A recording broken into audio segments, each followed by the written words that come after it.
Change इसी प्रकार की होगी, घरों के अंदर घंटी और शंख भी नहीं बजाने देंगे। ये लगातार राष्ट्रीय सुरक्षा के साथ खिलवाड़ कर रहे हैं। সামনে পেছনে এনআরসি মানি না, মানব না, ডিটেনশন ক্যাম্প হবে না, মানুষ বিতাড়িত হবে না, নিশ্চিন্তে থাকুন। घुसपैठियों को लेकर बड़ा घमासान छड़ा है। एक तरफ बांग्लादेशी और रोहिंग्या घुसपैठियों पर योगी का हंटर चल रहा है। यूपी में शहर शहर ऑपरेशन टॉर्च चल रहा है। यूपी में अवैध रूप से आए घुसपैठियों में खलबली मची है। कहीं वो शहर छोड़कर भाग रहे हैं तो कहीं प्रदेश। उन्हें डर सता रहा है कि योगी डिपोर्ट कर देंगे या डिटेंशन सेंटर भेज देंगे। घुसपैठियों के लिए कोई धर्मशाला नहीं है भारत न उत्तर प्रदेश। जो घुसपैठी है वो भारत से बाहर जाने चाहिए और उनकी जांच होनी चाहिए। देश के जो तमाम गरीबों के अधिकारों पर घुसपैठी डाका डाल रहे हैं, उससे मुक्ति का सही समय यही है। तो दूसरी ओर घुसपैठियों के लिए ममता दीदी भी हुंकार भर रही है। वोटर लिस्ट के बहाने ममता ने सरकार को घेरा और ऐलान कर दिया कि जब तक जिंदा हूँ किसी को डिटेंशन सेंटर में जाने नहीं दूंगी। পেছনে এনআরসি মানি না, মানব না, ডিটেনশন ক্যাম্প হবে না। आपने सुना ममता बनर्जी क्या कह रही है। देखिए जरा ऐसा क्यों है कि यूपी में एक अलग लाइन है और बंगाल में अलग। सबसे पहले देखिए योगी की पुलिस टॉर्च लेकर रात को जा रही है। प्रदेश में रोहिंग्या और घुसपैठिए किसी कीमत पर बर्दाश्त नहीं, योगी कह रहे हैं। योजनाओं से वंचितों को मिलने वाला लाभ बंटने नहीं दिया जा सकता, इसलिए सार्वजनिक संसाधनों पर आ रहे बोझ की सफाई जरूरी है। घुसपैठियों के खिलाफ फुल प्रूफ एक्शन प्लान भी तैयार है।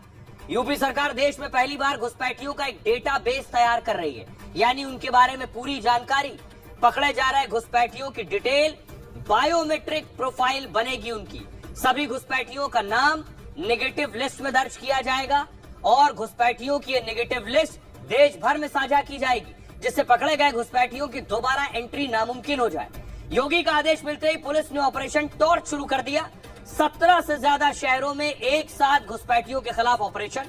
कोई छिपने की कोशिश करता है, झुग्गी या अंधेरे में बचता है तो पुलिस टॉर्च लेकर आती है, पहचान पत्र और मोबाइल नंबर मांगती है, फिर पड़ताल करती है ये वो अवैध घुसपैठी और बांग्लादेशी तो नहीं है। दूसरी तरफ ममता बनर्जी कह रही है चाहे जो कर ले, बंगाल में एनआरसी लागू नहीं होने दूंगी। घुसपैठियों के बहाने ये वोटर लिस्ट से खिलवाड़ कर रहे हैं। रोहिंग्या बंगाल में नहीं बल्कि बीजेपी शासित राज्यों में घुसपैठियों के बहाने बीजेपी अल्पसंख्यकों को भगाना चाहती है। मैं संविधान का पालन और सेक्युलर राजनीति करती हूँ। असम एनआरसी के नोटिस बंगाल के लोगों को ना भेजें। आमतौर पर एसआईआर की प्रक्रिया 2 साल में पूरी होती है, लेकिन ममता बनर्जी कह रही फिर सरकार इसे इतनी जल्दबाजी में क्यों करा रही है।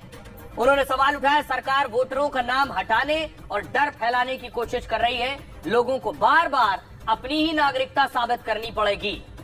सुनिए जरा क्या कह रही है ममता बनर्जी और योगी आदित्यनाथ। उन्हें बंगाल के विकास की चिंता नहीं, बंगाल के नौजवानों के लिए रोजगार की चिंता नहीं, बंगाल के किसानों की चिंता नहीं, बंगाल के बहन बेटियों की चिंता नहीं। उन्हें चिंता है तो घुसपैठियों को संरक्षण देने का है। আমি পরিষ্কার বলে যাচ্ছি, आपको किसी भी बांग्ला भाषी व्यक्ति को बांग्लादेशी घोषित करने का कोई अधिकार नहीं है। मैं अपनी माताओं, बहनों और भाइयों को स्पष्ट कर रही हूँ कि किसी को भी डिटेंशन कैंप में जाने की जरूरत नहीं पड़ेगी, किसी को भी वापस नहीं धकेला जाएगा। सभी बंगाल में ही रहेंगे। आप सभी देश के नागरिक और मतदाता हैं। मैं आपके साथ हूँ। अगर कोई मतदाता सूची से बाहर हो जाता है तो हम उसके लिए सहायता शिविर खोल रहे हैं। तो बड़ा दिलचस्प है, योगी कह रहे हैं घुसपैठिए भगाओ, ममता कह रही हमारे यहाँ तो कोई है नहीं। अब देखिए कहाँ कितने घुसपैठिए हैं। सबसे पहले देखिए पश्चिम बंगाल का नक्शा आपके सामने आ गया है। पूरे देश में भारत में 3 करोड़ घुसपैठिए होने का दावा है। बंगाल में देखिए कूच बिहार, उत्तरी दिनाजपुर, मालदा, मुर्शिदाबाद, नादिया, इन जगहों पर 57 लाख घुसपैठिए होने का दावा है बंगाल में। यूपी का हाल देखिए, यूपी में जो शहर जिसमें दावा किया जाता है घुसपैठिए हो सकते हैं, उसमें प्रयागराज, वाराणसी, लखनऊ और कानपुर, और 50,000 घुसपैठिए हो सकते हैं। सवाल ये है कि बंगाल में लगभग आंखों में घुसपैठी है, लेकिन ममता कह रही है ऐसा कुछ नहीं है। यूपी में 50,000 घुसपैठी और योगी एक्शन ले रहे हैं। देखिए जरा डिटेंशन सेंटर कैसा होगा, इस तरह के डिटेंशन सेंटर होंगे। सबसे पहले देखिए डिटेंशन सेंटर में किस तरह से एंट्री होगी, ये आप देख रहे हैं। डिटेंशन सेंटर बाहर बायोमेट्रिक और स्कैनर लगा होगा, आंख का अंगूठा लगाना है, चेहरा स्कैन करेगा वो। उसके बाद देखिए अंदर जाएंगे तो आप देखिए अंदर इस तरह से बैरक्स होंगे उसके। अब अगली तस्वीर में आपको दिखाऊं, योगी ने जो डिटेंशन सेंटर बनवाया है, ये देख रहे हैं, ये है गोरखपुर का पहला डिटेंशन सेंटर जो शुरू में मैंने आपको दिखाया है।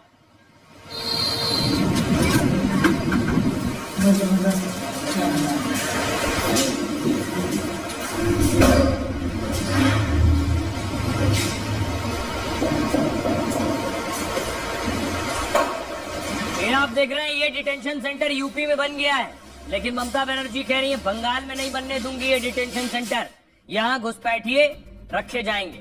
अब देखिए दीदी क्या कह रही है। दीदी कह रही बंगाल में कोई डिटेंशन कैंप नहीं बनेगा, मेरी आखिरी सांस तक डिटेंशन कैंप नहीं बनेगा। जब तक मैं हूं कोई बंगाली डिटेंशन कैंप नहीं जाएगा और न किसी बंगाली को बांग्लादेश भेजने दिया जाएगा। बंगाल का करीब 2000 किलोमीटर का इलाका बांग्लादेश से जुड़ा है। बांग्लादेश से जुड़े 9 जिलों में कई जगह पक्का बॉर्डर नहीं है, इसलिए हर साल बड़ी संख्या में अवैध घुसपैठिए बंगाल आ जाते हैं। फर्जी आधार और वोटर कार्ड बनाने वाले लोग इनकी मदद करते हैं, बाद में हजारों लाखों घुसपैठिए भारतीय बनकर वोट डालते हैं। बंगाल में डिटेंशन सेंटर या घुसपैठियों को बाहर करने की मांग होती है, लेकिन ममता बनर्जी इस मांग को सियासी पैतरेबाजी करार दे रही। दूसरी तरफ घुसपैठियों को रखने के लिए डिटेंशन सेंटर बनाने को कहा, बन भी गए। यूपी के 17 नगर निकायों में डिटेंशन सेंटर बनाने के निर्देश है। यूपी में हाईटेक डिटेंशन सेंटर का एक मॉडल भी बन गया। इस डिटेंशन सेंटर में एक साथ 15,000 लोग रह सकेंगे। निगरानी के लिए सीसीटीवी का इंतजाम किया जाएगा। इस डिटेंशन सेंटर में बायोमेट्रिक सिस्टम लगा हुआ है, जैसे आप ये देख रहे हैं, जिसमें चेहरे और उंगलियों की पहचान से ही एंट्री हो सकेगी। घुसपैठियों को रखने वाली जगह 3 लेयर सिक्योरिटी भी होगी इसमें। यहाँ केंद्रीय सुरक्षा बल के 50 जवानों की तैनाती होगी। इस तरह का होगा ये कैंप जहाँ घुसपैठियों को रखा जाएगा। तो ये जरा इस पर सियासतदान क्या कह रहे हैं। सर नहीं है, ये SIR के बहाने NCR हो रहा है, NRC हो रहा है। और NRC इसलिए कर रहे हैं कि मुख्यमंत्री जी कह रहे हैं हम डिटेंशन कैंप बना रहे हैं, इसमें घुसपैठियां हैं हम उनको बंद करेंगे। तो ये सोची समझी रणनीति के तहत नाम निकालना, FIR दर्ज कराना, डिटेंशन सेंटर की बात करना, घुसपैठियों की बात करना, केवल डराने का काम हो रहा है। जो निश्चित तौर से जो उन्होंने डिटेंशन सेंटर खुलवाया है, मैं जरूर आग्रह करूंगा कि जितने संघ कार्यालय हैं, संघ कार्यालय के अंदर एक बार जरा जांच करा लें। बनारस में 3-3, 4-4 कार्यालय हैं, 5-5 कार्यालय हैं। बाहर से आके महीनों से सालों से आके संघ के लोग उसमें रहते हैं और भोजन लेते हैं। जरा उसकी भी जांच करा लें, गहन जांच करा लें। मुझे लगता है काफी घुसपैठिए संघ कार्यालय में इनको मिल जाएंगे। घुसपैठियों के लिए कोई धर्मशाला नहीं है भारत न उत्तर प्रदेश। जो घुसपैठी वो भारत से बाहर जाने चाहिए और उनकी जांच होनी चाहिए। और समाज से भी आह्वान करेंगे कि वो लोग भी कहीं अगर घुसपैठी छिपा हो तो पुलिस को सूचना दें, प्रशासन को सूचना दें। और इस देश के जो तमाम गरीबों के अधिकारों पर घुसपैठी डाका डाल रहे हैं, उससे मुक्ति का सही समय यही है। अब देखिए ये बवाल शुरू कैसे हुआ। ये बवाल शुरू ऐसे हुआ कि सरकार ने SIR शुरू करवाया दूसरे राज्यों में बिहार के बाद। और SIR देखिए, ये कानपुर की तस्वीरें मैं आपको दिखा रहा हूँ, यूपी के कानपुर की। भर रहे हैं, BLOs फॉर्म भर रहे हैं, उसके बाद उन्हें अपलोड और अपडेट भी कर रहे हैं।